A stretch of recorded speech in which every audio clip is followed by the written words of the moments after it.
여러분 안녕하십니까? 반갑습니다. 오늘 제 모습이 좀 달라졌죠. 예. 전도서에 보면은 인간이 해 아래서 먹고 마시는 가운데 정말 중요한 것이 있는데 즐거움이라고 그랬습니다.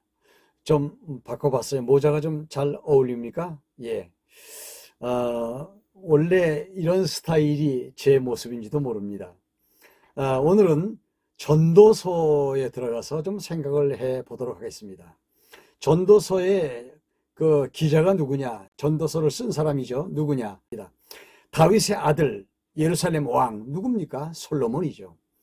그 솔로몬이 지금 이 전도서를 지금 썼습니다.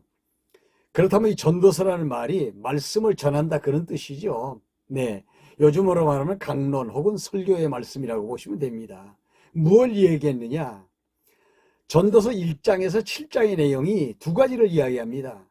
인간이 저처럼 이렇게 모시는 것 같이 보이지만 다 허망한 일이다. 그리고 목숨 걸고 움켜잡고 있는 재물, 재산, 돈, 이것도 다 허망한 것이다. 이걸 이야기하면서 허망하지 않고 진짜 보람 있고 아름답게 살아갈 수 있는 비결은 조금이라도 젊었을 때 창조주 하나님을 기억하고 해 아래에 있는 인생이 해 위에 살아서 영원히 존재하시는 그 하나님을 경외하는 것이다. 이게 바로 인생의 본분이다. 이거 가르쳐 주는 것이 전도서 내용입니다. 그러면 우리 전도서에 들어가서 한번 살펴볼까요? 전도서에는요 35번이나 나와요. 헛되다는 말이.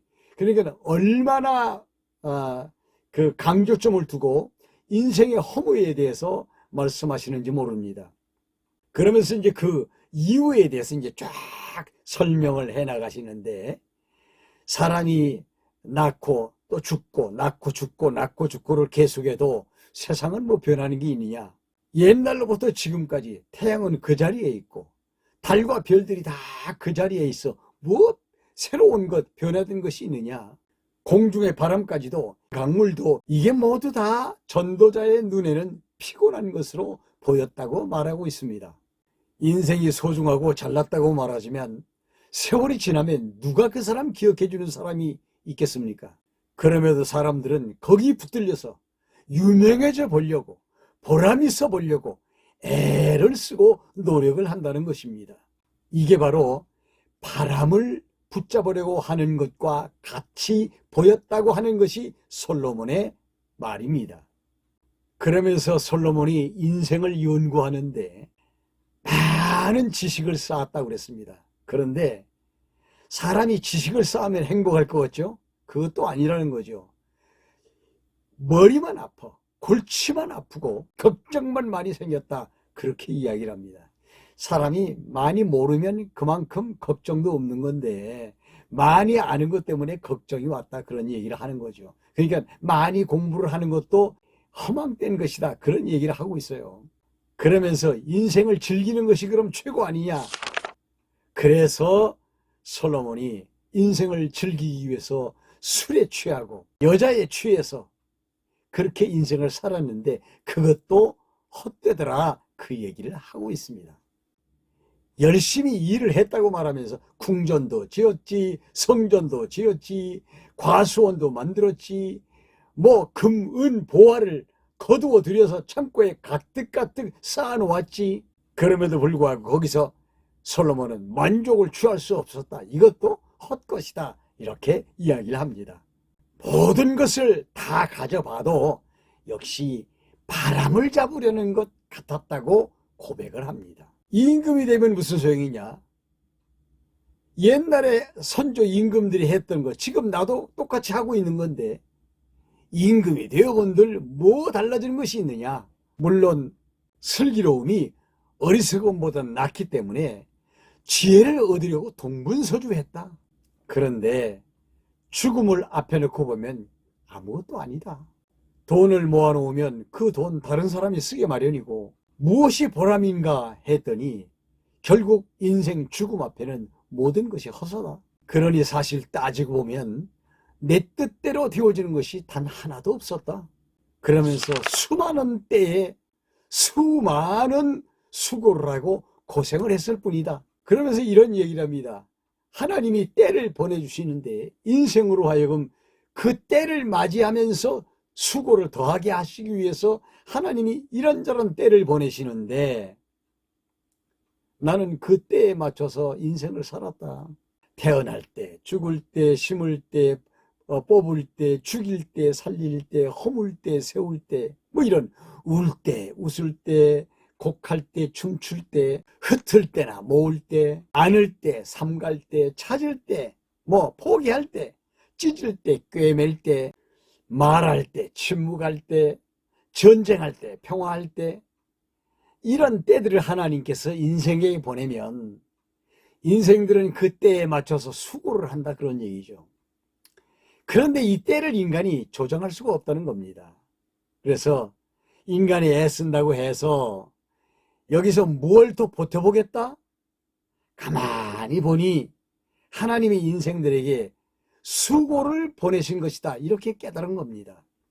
하나님이 정하신 때를 생각하는 감각은 우리에게 있지만은 하나님이 왜 이런 때를 우리들에게 보내시는지 그 이유는 인간들이 잘 모른다는 것입니다.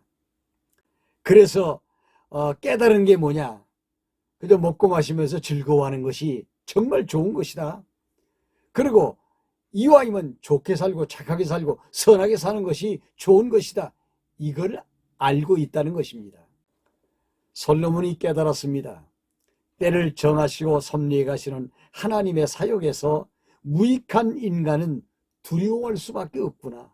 어떤 때를 만났는지 인간은 모르기 때문이죠. 모두가 다 한 곳으로 가니 흙으로 돌아가는 수밖에 없구나. 이거는 짐승이나 사람이나 똑같지 않느냐. 단 한 가지 다른 것은 짐승의 혼은 땅으로 내려가고 사람의 혼, 사람의 영은 위로 올라가서 하나님을 만날 수 있지 않느냐, 이 이야기를 합니다.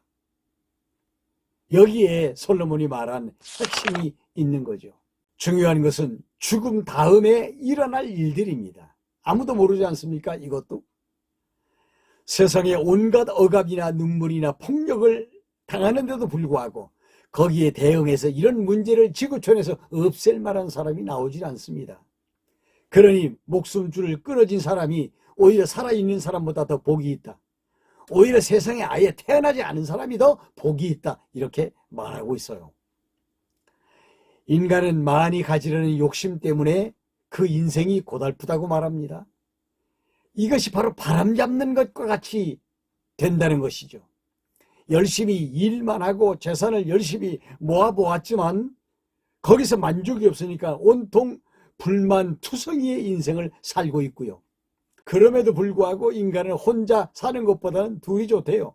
둘이 사는 것보다는 셋이 좋대요. 왜냐하면 자기를 도와줄 수 있기 때문이라고 말하죠. 추울 때는 서로 같이 있게 되면 체온을 주니까 따뜻하고, 넘어졌을 때는 도와줄 수 있으니까 둘이 있는 게 좋고, 이것도 사실 따지고 보면 욕심에서 온 것 아니겠습니까? 한 왕이 있었습니다. 나이가 많습니다. 그 왕이 젊은 신하들이 이야기하는 충언을 듣지 않습니다. 고집을 부리고. 그러다 결국은 쫓겨났습니다. 쫓겨나니 그 왕을 누가 추종하고 따르겠으며, 그 왕이 명령한들 누가 그 명령을 따르겠습니까? 이 왕이 어리석고 미련하다는 것을 말하고 있어요. 뭐 왕의 권세, 이것도 지 건가요? 하나님이 주신 권세죠. 이걸 이야기하고 있는 겁니다. 이제 하나는 뭐냐면 또 재물입니다. 솔로몬은 이렇게 말합니다. 하나님의 전에 갈 때 헌금이나 바치면 되는 줄로 알고 있지만 그보다는 하나님의 말씀을 들으러 가야 된다. 맞는 말씀이죠. 높이 계신 하나님 앞에서 말을 함부로 하지 마라. 말 많으면 어리석은 소리가 나타나기 마련이다. 하나님 앞에 함부로 말해놓고 책임을 질 수 없다면 이거 어리석은 것이다. 하나님은 반드시 심판하시기 때문에 그 하나님을 두려워해라. 가난한 자를 억압하고 권세 있는 자가 나약한 백성들을 짓누를 때, 그리고 호령을 할 때 두려워하지 마라. 왜냐하면 그 사람 위에 절대 권능자가 계시니 그분이 바로 하나님이시다. 돈을 사랑하는 사람은 절대로 행복할 수가 없다. 왜? 돈이 사람에게 만족을 줄 수 없기 때문이다. 오히려 적게 먹고 막노동을 하는 사람이 저녁에 잠을 고나게 잔다. 돈 많고 배부르게 먹은 사람은 잠자리가 편안하지 않다. 이런 얘기를 합니다. 죽을 힘을 다해서 돈을 벌어서 자녀들에게 재산을 물려줘도 그것이 헛것이다. 인생은 그래서 공술에 아무것도 가지고 오지 않았어. 빈손으로 왔어. 그리고 갈 때도 아무것도 가지고 가지 않아. 그래서 공술의 공수거다. 이렇게 말합니다. 그래서 짧은 인생을 사는 동안에 먹는 것, 마시는 것에 즐거움을 느낀다면 이보다 더 좋은 일은 없다. 행복한 일이다. 하나님이 인생에게 주신 이것도 하나의 분복이다. 재물에 너무 집착한 나머지 덧없는 인생살이에 크게 거기에 마음을 뺏긴다면 이거는 불행할 수밖에 없는 것이다. 하나님이 어떤 사람에게 재물도 부도 영광도 주었는데 이제 막 누리려고 하니까 엉뚱한 사람이 그것을 가져가 버리고 맙니다. 얼마나 억울하겠습니까? 돈 많고 자식이 많고 장수했다고 칩시다. 그 재산으로 즐거움을 누리지 못한다면 차라리 태어날 때 죽어서 태어나는 것이 나았을 것이다. 왜냐하면 고통을 모르기 때문이죠. 인간이 1000년을 2번을 산다고 해도 재산으로 하나님이 주신 것으로 즐거움을 누리지 못한다면 이것도 헛것이다. 가지고 있는 것이 적든지 많든지 지금 가지고 있는 것으로 즐거워해라. 그리고 가장 중요한 것은 재물을 가지고 죽음을 준비할 수 없다. 왜? 우리는 영혼을 가지고 하나님을 만나야 하기 때문이죠. 그래서 지혜를 가지고 죽음을 준비하는 것이 좋다. 중요하다. 그런 말씀을 하고 있고요. 7장에서는요. 사실 명예가 재산보다 낫다. 사실 죽는 날이 태어나는 날보다 낫다. 그렇기 때문에 지혜로운 사람은 잔치집에 가는 것보다는 초상집에 가기를 더 즐겨한다. 슬픔이 웃음보다 낫고 책망이 어리석은 자의 노래보다 더 낫다. 재물을 많이 가지려고 하는 탐욕과 뇌물이 사람의 마음을 병들게 하는 것이다. 시작보다 끝이 좋은데 마음대로 되지 않는다 그 말입니다. 하나님이 우리의 삶을 이렇게 구부려 놨다면 누가 그걸 펼 수 있겠느냐? 하나님이 나쁜 때도 주고 좋은 때도 주고 이럴 때도 주고 저럴 때도 주는데 인간은 그 때를 주신 하나님의 의도를 모르고 살아간다. 그렇기 때문에 돈, 재물, 재산 하지 말고 지혜를 찾으라는 것입니다. 지혜로 말미암아 살아라. 그리고 중요한 것, 그것을 주었다 뺏었다 하시는 하나님을 두려워하면서 살아라. 그리고 극단적인 것을 피해라. 완벽한 사람은 세상에 단 한 사람도 없다. 하나님만이 그걸 아신다. 그렇기 때문에 좋은 일이라고 내게 찾아온 것도 나중에는 그것이 나쁜 일이 될 수도 있고 나쁜 일이라고 생각했던 그것이 나중에는 좋은 일이 될 수도 있는데 하나님이 주신 때들을 맞이하는 지혜, 이것이 중요한 것이지 이것이다 저것이다 말하지 말라 이겁니다. 이것도 좋게 되고 저것도 좋게 될 수 있다는 것이죠. 그래서 솔로몬이 찾아봤어요. 뭘 찾아봤느냐? 1000명의 남자들 가운데 지혜로운 사람이 있는가 봤더니 딱 한 사람이 있대요. 그게 바로 자기 자신이다. 그렇게 이야기한 겁니다. 여러분, 지혜를 솔로몬이 하나님께로부터 선물로 받았지 않습니까? 그런데 또 솔로몬이 여인들 1000명 가운데에서 지혜로운 여자가 있는가 하고 찾아봤더니 단 한 명도 없다는 것입니다. 내가 알기는 하나님은 인간을 지으실 때 단순하게 정직하게 지으셨지만 인간이 재물에 대한 욕망을 가지고 자기 욕심에 끌려서 많은 복잡한 생각들을 가지고 수많은 꾀를 만들어서 인간이 그 꾀에 스스로 빠져버리고 있다. 이렇게 말하고 있습니다. 인생 사는 지혜가 재물보다 훨씬 귀하다는 사실을 이야기하면서 솔로몬이 이제 제 2부에서 8장에서 12장까지 해 아래 사는 인생이 해 위에 계신 하나님을 경외하는 것, 그것이 정말 복된 것이다 하고 이제 그 부분에서 말씀하시는데, 다음 시간에는 8장에서 12장까지 내용을 말씀드려 보도록 하겠습니다. 오늘 여기까지 따라와 주신 여러분 감사합니다. 좋아요 버튼 꼭 눌러주시고요. 네, 다음 시간에도 뵙도록 하죠.